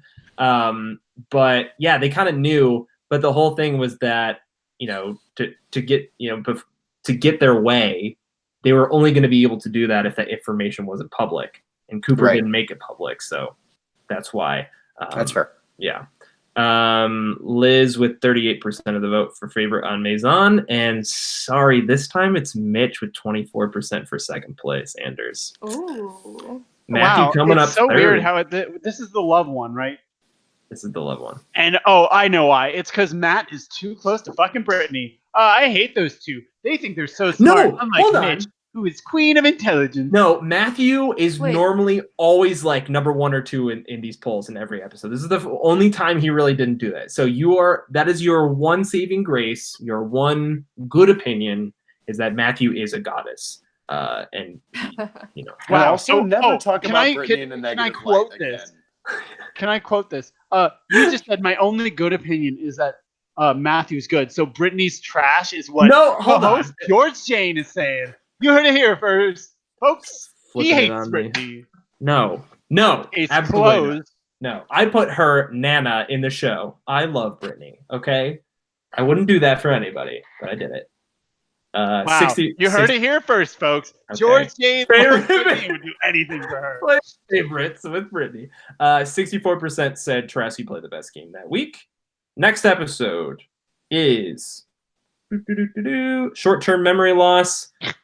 Rip to the queen. This is Here's the a question. Swap. Does Lavana actually have short-term memory loss? Heck if I know. I have no clue, but I hope she doesn't. But it was great TV. It was very good.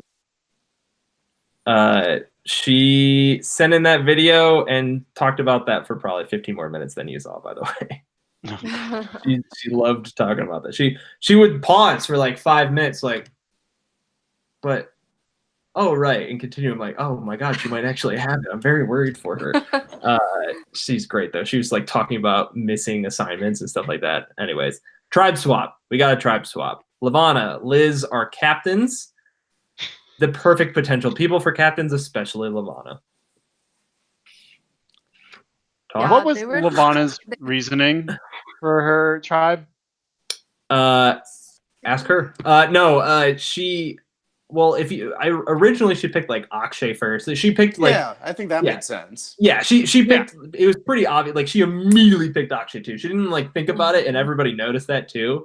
But yeah, she kind of did that really quick. And then on the other side, I think it was whatever. I don't think she really thought about it too much. Maybe she did, but Liz was really the one who was like having the hard time, where she's like, "Oh God, like I got to think a couple steps ahead. Do I want to put Brittany on my tribe? Do I want to put, do I want to have all the guys on one tribe and then like have them go off and do their own thing?" So Levana, I think it was more of just like get my allies on, and then the rest will fall in place.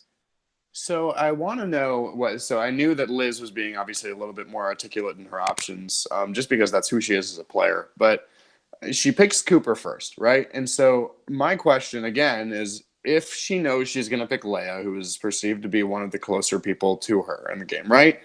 She picks Leia. Does she pick Cooper because she knows she's going to pick Leia? I don't know if you can give a little insight onto that. Like, what are people's thoughts on that? No, up until that point, from everything we've seen, nobody knew about it.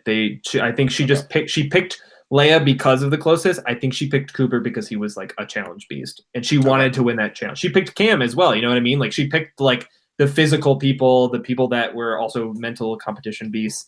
You have an unbelievable tribe of Leia, Cooper, Cam, like all of these people who are just like definitely going to win, and then they end up winning that challenge. So I think how that can was you forget about Angela in that?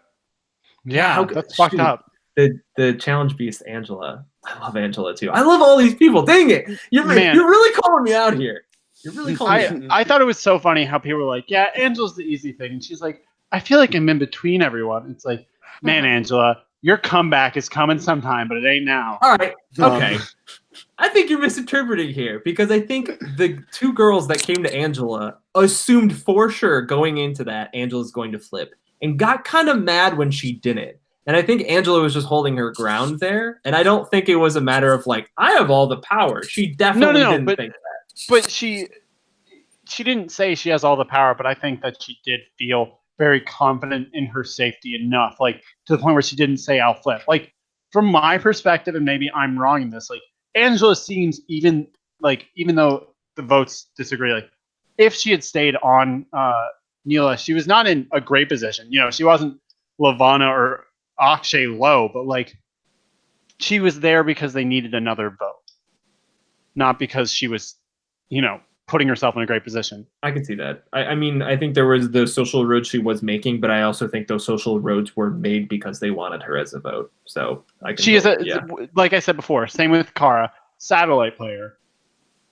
She's powerful maybe because of the Alexes again, and then also because of Cooper bringing her in. I will say this episode, Akshay, like, I love Matt, and for the longest time, I'm like, wow, Matt is just taking over this conversation. Right. I don't even need to know anyone's perspective. And then when we finally hear Akshay, I'm like, oh man, that's why it took so long for Akshay to say something, because this is all bullshit. Yeah, it was another situation of like the idol hunt where I'm like, if I reveal it now, the rest of the episode is null and void. But if you let everyone's perspective go on one side and then release the information that, oh, nope, Neela's together this whole time, it's a little bit different. Because I don't know if it was me, but I was thinking like this all makes sense from Akshay's perspective. Of course, he like doesn't trust Thal, and of course, like he can see that Levana isn't the greatest ally. Also, second thought, I thought that Levana went home because of her short-term memory loss. Like I was thinking going into it, like she's gonna go home because she forgets who to vote for. I literally thought that's what was gonna happen. I would have loved that. Like I was going in like this is 3-3, but I know for some reason like Levana's gonna go home, and it's because she fucking voted herself out. Oh man! Instead that's why I thought it was relevant. Right. Instead we got hand holding, which was what a great moment to watch. Knowing that I had the votes with me, and knowing that Thal had flipped in that moment, and yet so Akshay's holding Levana's hand. And he reaches out for Thal's hand, and Thal's like, oh, God. So he has to do it, and he does it. And then immediately when the vote's revealed, Akshay just drops the hand. It was like, ooh, I can feel it. I can feel it. It was so tasty. Oh. Rip Levana. I'm sad. I'm very on sad that note, I think if we're talking about like her going home, obviously Thal flips. And I think what is the most interesting of what happens the next episode with this is everyone, like Matthew starts talking about like, oh, like is Thal on our side? I'm like, he obviously isn't. Like, Right. He went against you 3-3 and then flipped out of self-preservation. He He didn't even do that 'cause he tells was- them. He says that- it. He yes, says he says it out loud.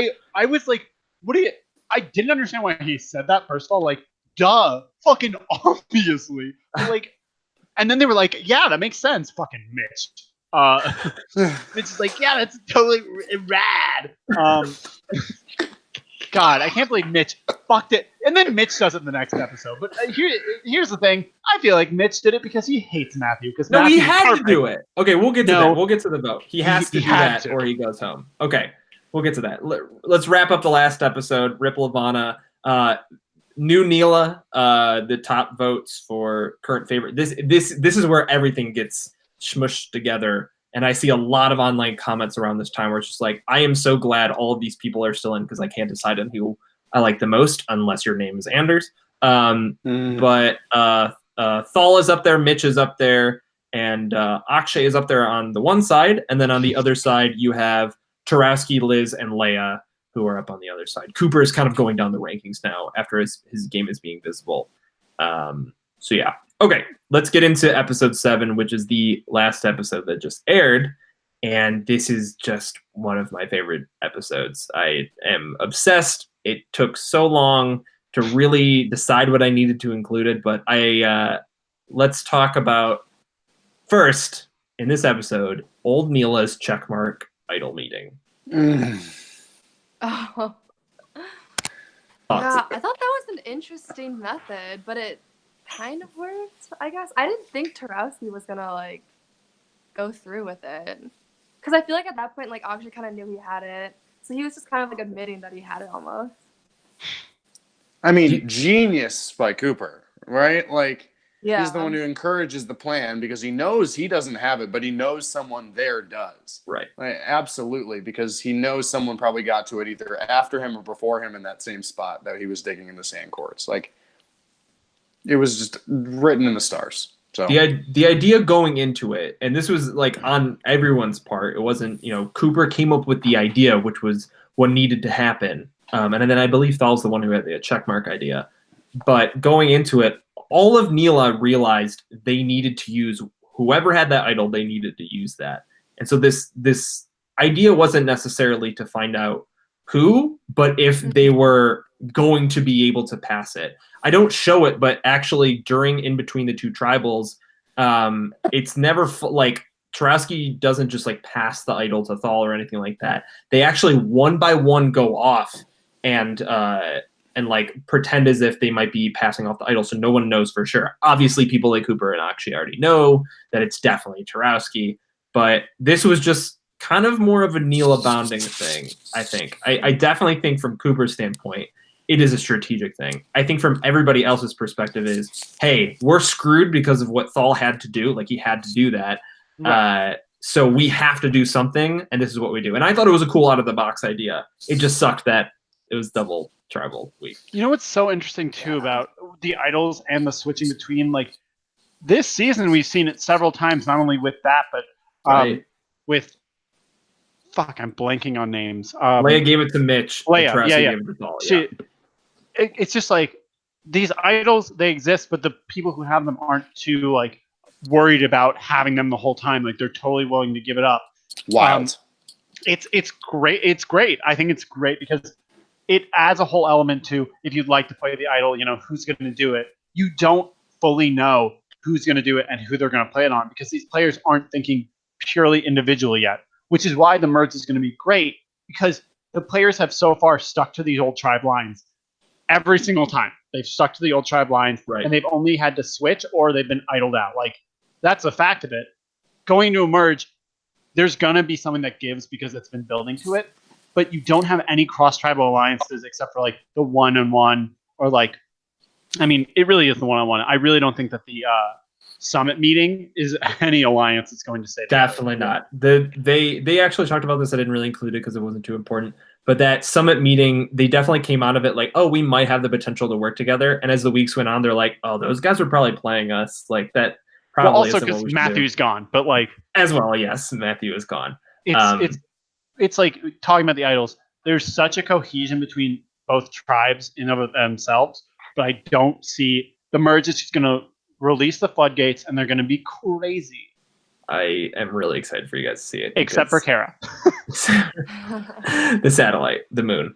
I'm kidding. Both her and Angela. Hop off my girl. Yeah, no, real? Here's the thing. Here's something hold on. Everybody comes on to your podcast, Anders, and even the like purple edits are like queens. You come on this podcast. No, like, I want to say this. Screw up. No, let me say this. In my opinion, like I do think the guys have had much stronger edits. This isn't a comment against you. I think that the guys have shown more powerful game playing this season, except for you do have. I'm sorry, I forget her name again. Leia. Like she is clearly seen as a very strategic girl. And Hillary. Brittany. Brittany. I'm going crazy. You are There's so many names. Like Brittany and Leia are both seen as very strategic, very intelligent, very like aware of what's going on. Liz has been shown to be great socially, but not the most aware. And I think that's where it's sort of become this like I see a lot of really powerful players as male, but it doesn't mean the girls are outclassed. It's just like they haven't had their moment yet. Like we've seen Akshay, we've seen Cooper, we've seen the Alexes, we've seen Mitch. We've seen them all, but I don't know if we've gotten all of those moments from the girls yet. I do think a lot of that also comes down to a little bit of Matthew early on taking up a lot of, sadly, 100%. Again, that's on me too. He absorbed a lot of the limelight, and definitely stood out a lot there. Behind the scenes, people are still saying like on these polls, like, oh, Leia, Liz, Brittany, these people are like, they like them. But Matthew visually is just such an engaging person in terms of like storytelling that now that he's gone, you're going to probably get more of those. It's a vacuum. It's a vacuum of definitely space. And I think that's the only good thing about Matthew leaving is that you need someone else to fill in. And I don't think anyone else is going to be Matthew. So we're going to have more time for them. Right. Okay. So we have hold on, Sarah, who are your favorite players right now? My God. I'm actually very interested in that, like right without now, bias, because you do know some of them. I know a lot of them personally. Cooper and Leia are visiting me in Chicago next week. Wow. So I'll go with them because they're visiting me. Boo. Oh, Andrew. Oh, who do you hate? Oh. Yes. Really put her on the spot. Come back to me. Let me think about it. No, I need the answer now. I am not playing my bullshit right now. I heard that at every single tribal council for too long. Let's go. Okay. I don't think Kara is entertaining, so I'm not a big fan of her. Wow, called out. Unreal. But everyone else, I really like. Wow, That's all like those Kara stands are gonna do it now. It's like she's playing Survivor right now. Like it really feels like that. It's like I you can just say you don't like them. Like you ask her a question at tribal and she dodges. She's like, I love everyone. All of Maison. Are there any divisions? I don't see any divisions in our tribe. Maybe with the other tribe. Like, fuck off. She does have a little bit of, she is engaging with a lot of these people still, so it's kind of hard to do that. Let's ask, who do you dislike in the show? Or who do you... let me change the question. As characters. Who do you think is playing a poor game and probably won't win, in your opinion? Okay, I think in this episode, Akshay, just because like during the challenge, you could see he was like kind of separated from everyone else.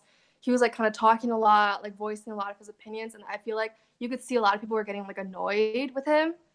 So I feel like in this episode he was not playing like the best game because he was kind of like, I feel like he was kind of like fuck it and like just saying whatever. Even at tribal he was like, me, Cooper, and Thal are definitely safe, like 100%. So I feel like he was just kind of running his mouth a little bit this episode.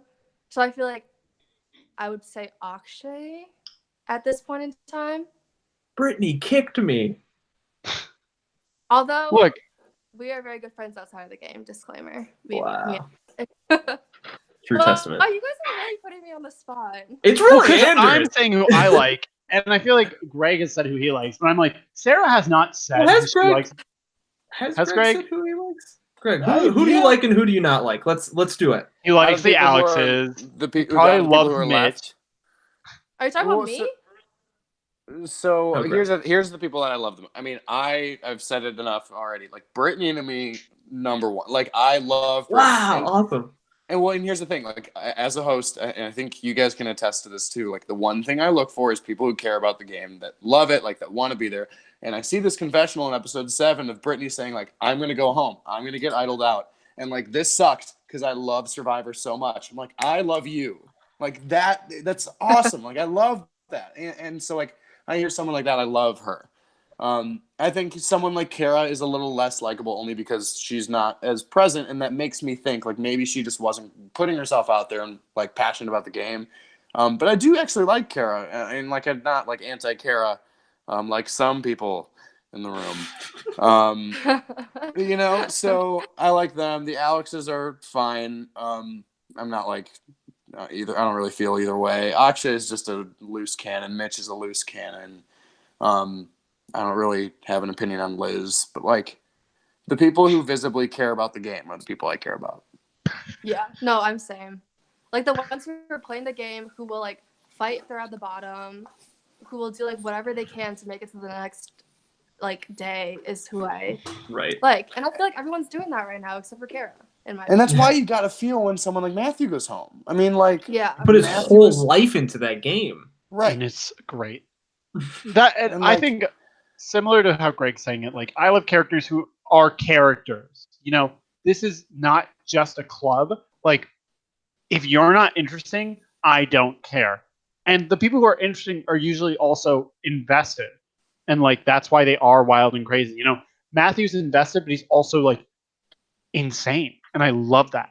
Same with Brittany. Like they let their emotions come out because it isn't just a game to them. It's like something beyond that. Whereas you have players who just like they're into it, but they aren't like into it. You know, they're just like, yep, I'm in this. I'm thinking like, boo, be interesting.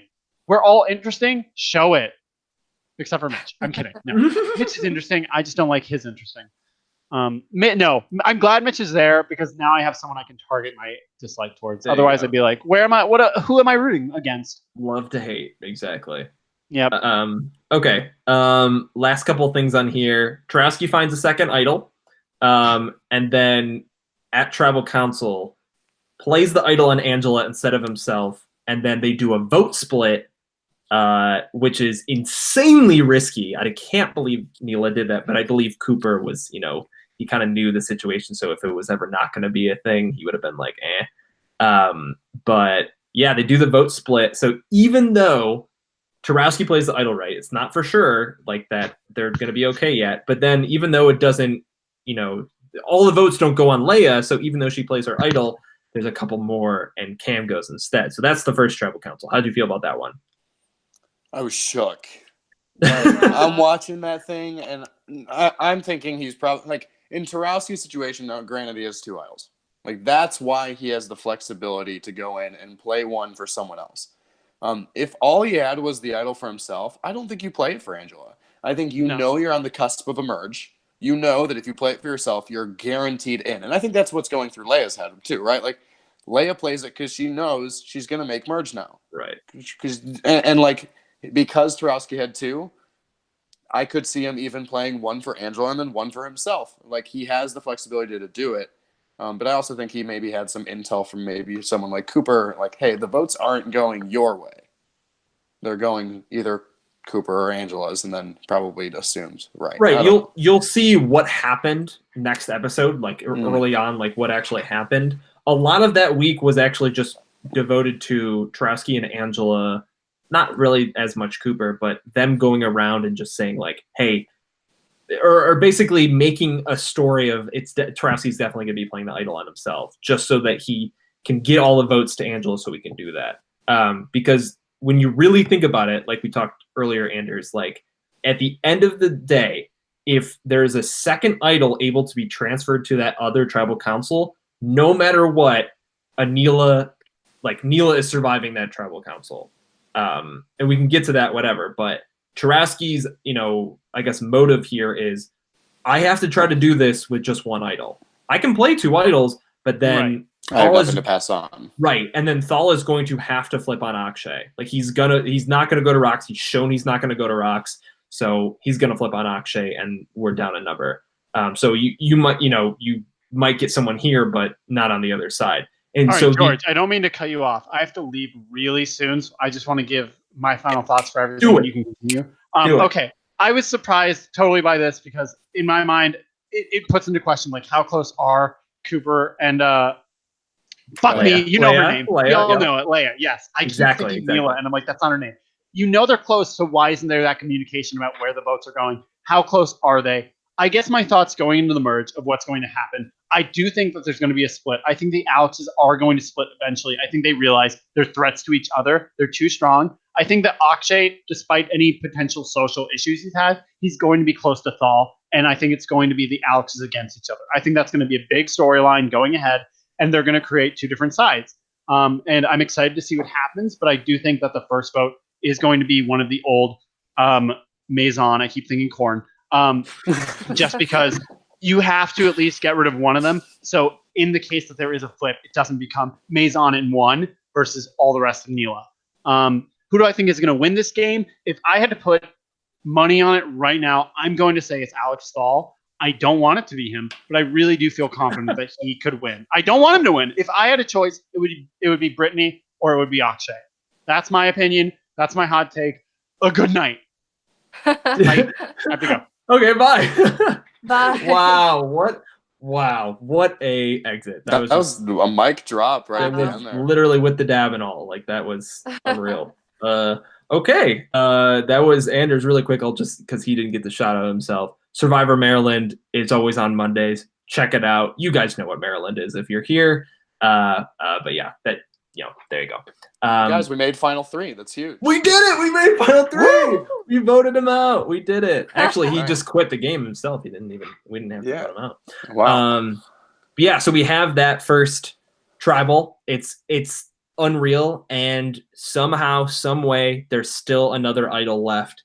And then just based on numbers alone, no matter what person that idol is played on, if there's 3 votes, 3 votes go to Akshay, 3 votes go to Matthew. If there's a rock draw, all of Neela is safe. So Mitch had to flip in that situation. A lot of people didn't understand it wasn't a flip, but Mitch says in the next episode it wasn't a flip. But he had to do that. Brittany just didn't do it because her relationship with Matthew. Yeah, and I think it's the only thing he can do unless he really wants a 50-50 shot.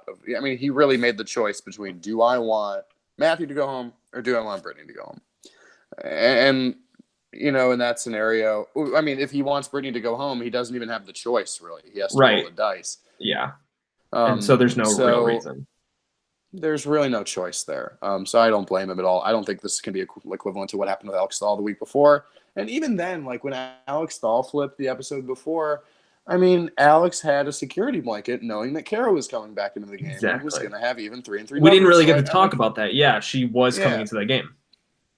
So I think both of these flips, if you want to call them flips, there was a very, very reasonable explanation behind both of them. Right. Yeah. All right. I want to ask. I'll ask specifically Sarah. All right. All right. For this post-watch poll, okay, it says, were you rooting for Team Original Neela, Original Maison, or a mix of both? I feel like people were rooting for Neela. Yes. Oh, It wait, was sorry, what was the question? that you already got it. You figured it out. Yeah, you got it. It was a 45% Original Neela, 37% mix of both, and then a 16% Maison. And again, that could also just be because of the natural. They're underdogs. They have a lot, they have a lot of plays they can make. Can they accomplish that play? And so that could also be why they were voted that way. 71% of people said Tarowski played the best game that week. I mean, he played the idol. It makes sense. Yeah. And then favorites on either side, you have Brittany and Thal on one side, and you have Tarowski and Liz on the other. So, it seemed from the beginning of the game, a lot of Cooper, a lot of Lavana, a lot of Leia kind of support. And now it seems more of a Liz, more of a Alex's, and really Cooper has kind of fallen down, and that might just because he's becoming so visible to people. But I'm always interested in these watch polls. I feel like you don't get enough time to look at these. You see the visual comments on the actual page, but there's a totally different story on these, I think. But yeah. Is there any other, before we wrap things up, things you guys want to talk about this specific episode? Hold on, something just happened on my screen. I was gonna say I wouldn't even call the Neela 6 underdogs. I think they went into this episode 6-6, you know, and I mean, sure they're underdogs, but they're loaded. Like, if anything, I think they're the ones with the most advantage in the game. If they're like 6-4, let's say you're going to the merge, and I mean, Maison has 4. Right. But what if they have all the idols and they have all the advantages and they find a way? Like, they're the Davids versus the Goliaths, you know, like they'll find a way. But in this case, like, it was 6-6 and it was 3-3. Everyone had the same exact advantage except for the idols, right? Like, I don't think they were underdogs. Yeah. I do think they were more rootable, though. Yes. I'm a little sad that Leia wasted her idol, but I can see why she played it. Like, that week was just crazy. She wanted to be safe. Yeah, but I wish she still had that. It's one of those two people going, either Cam or her, after she knows that Trotsky plays that idol correctly. So I would do the same thing. Like, you got to do that. Yeah. But yeah, and I also think, you know, what's been interesting about this, you know, so now we have this merge coming up, right? And that's what we're getting ready to show. We're about to drop that merge episode. We have 6 original Neela and 4 original Maison. And for the most part, it seems that those lines have been drawn for the entire game. Will they change? What? Yeah, Sarah? I think there's going to be a lot of cross-tribe things going on. I think Fel even said in the last episode he wants to start working with old Maison more. So I'm excited to see like what new alliances are going to be formed, because I think there's definitely going to be a few. What was really exciting, at least, you know, from just this perspective of being able to edit this, was that it seemed like every single week a different, you know, side was getting, you know, power. It felt like the first one, you know, Saul had to flip, and so Maison, you know, got one up on them. The week, you know, for the summit, you know, Neela got, you know, one up on them. For this last episode, Neela came back again. And so it's, you know, it's been back and forth this whole time, but now going into this merge, again, I'm totally excited for you guys to see how these things come together, but then also the difference in play styles coming together as well. Because you have that a little bit with the swap. You got to see some people, you know, come together and Maison versus Neela, you know, mentalities, but they were still at ends. But what happens when they want to be in an alliance together, and will that function? So those are kind of the questions going into the merge. I'm excited. I'm also excited to see if there's going to be like new idols in play. Right. Since I think all of them are gone now. Right. So, yeah. And we'll see if we have to dig in a volleyball court for a couple hours. We'll find out. Before we go, before we say goodbye, I want to ask you guys both just real quick, not necessarily who you think will win, but who do you want to win the season? Anders, you know, said who he wanted to win, and then also whatever. But who do you want to win this season? Sarah, you want to go first? Austin? I want Leia to win, because I don't think we've seen her full potential yet. I think that going forward, she's going to make some savage moves. And I think that she is someone who will play like a big game, not under the radar. And I always want someone to win who has actually played the game, has made moves. And yeah, I hope Leia wins. I agree. I think I would love to see Leia win. I think I'm really like focusing all my energy on 3 people. I think it's Leia. I'd love to see Brittany win. I think she's my number one.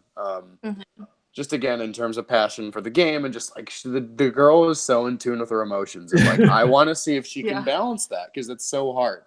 Like, I think she's going to have a hard time voting out people who she's close to, but then the people that she's also against, like, she's going to be all in. Like, very giddy, you know? And so I'd love to see her win. And then my third one is probably a bit of an underdog pick, but I love her, is Angela. Get Anders out of here. Let's get the Angela support in the chat. Let's go. All right. The girl is on the outs from episode 2, and like the second she gets on the outs, I want to see that full story arc of like, then she gets pulled in because people want her for numbers, and then they realize she's the reason they all go home later on in the merge. She's the one who turns the tide. Everyone's trying to get to her and they can't, right? You see that with Liz and Leia. She knows her way and she's gonna make it. I love Angela. So Brittany, Angela, or Leia. See, why did we need Anders in this? There was no reason. It should have just been us three. This is the true final three. We don't need anybody else. Maryland's out. We don't need it. Ohio State and Michigan, we were friends all along. It was all a ruse. The true alliance. They never expected it. They never expected it. Exactly. See, now here's the thing. I am in the final three here with two Michiganders. What do you call yourselves? I don't know. So Wolverines. Although I will tell you, and I was born and raised a Michigan fan. I don't know if you know that. Okay. So yeah, I went to Ohio State and from Cleveland, so it's in-state tuition, but wanted to go to Michigan. So, like, technically you've got three Wolverines here. Dang, look at this final three. Yeah, Pristine. You are on the right podcast, my friend. Let's go. You joined a true cause. Nah, but as much as the sports thing or whatever, Ohio State is still, your show itself can make up for all the other pitfalls of sports and all that kind of stuff. And for what it's worth, we always throw around this crazy idea of like, what if we did a college survivor crazy game of like pitting all of them against each other? And everyone's been like Ohio State versus Maryland. I'm like, what? No. Michigan versus Ohio State. That's the true money. There it is. True money. So yeah. I love you guys. I think what you've been doing here is great. Thank you for giving me something to look forward to every Friday, Saturday night. It's been awesome. It's been really fun. Especially with like I'm editing and I'm not releasing any of my stuff, so all I have to do is watch other people's. There you go. Perfect. You have three different shows to watch. Boston's airing, Maryland, and I don't know how we're all doing this. And apparently Boston has been having some stuff just like me with like it might be like editing issues with like a hard drive or something like that. So we're all in this boat together. It's one world, not the season, because that was terrible. Don't watch that season, Survivor World. Great twist idea. I just watched that. Oh, why? Oh, all right. So I'm starting from the beginning because I hadn't seen it until after I played, and so now I'm on season 25, Philippines. Okay, anyways. you're on. That's a great one. That's an amazing season. You're really up there right now. That's awesome. You're about to hit a good stretch, I believe. What's after Philippines? Is it Blood versus Water or what's 26? 26 was Caramoan, I believe. Oh, really? And then San Juan del Sur, Cagayan is a great one. Oh, so you're there's a good stretch right there of Cagayan, San Juan del Sur, all that. Oh, I love that. Okay. Anyways, that's the real show. Right. Yeah. let's wrap some stuff up here. Greg already did a little bit of wrap up. Greg, is there anything you want to shout out, your Twitter handle or anything like that before you go?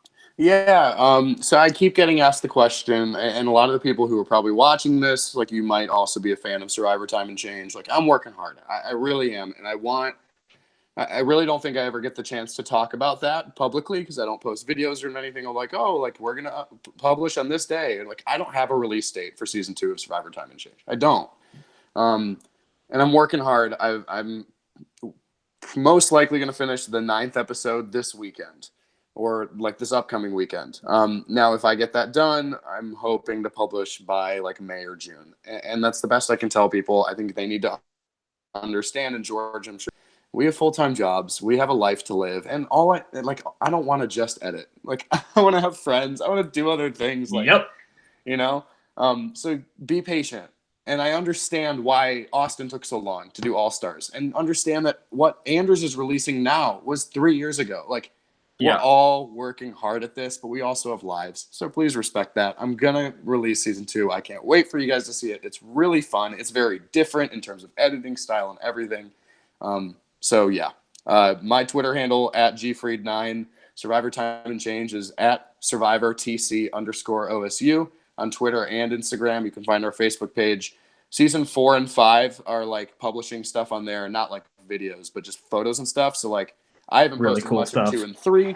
So if you want to like be spoiled on 4 and 5, you can see that stuff there, I guess.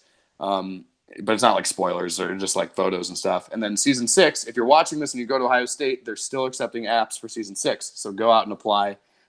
Greatest experience of your life, and some really good people took it over once I left. So be on the lookout for that.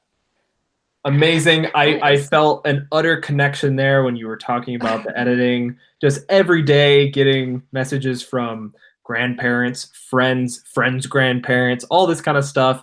They all know, that we work hard, but they can get impatient, and I totally understand. Yeah, it takes a while. We are, we're one person and we're editing a feature-length show. And so it's definitely hard sometimes.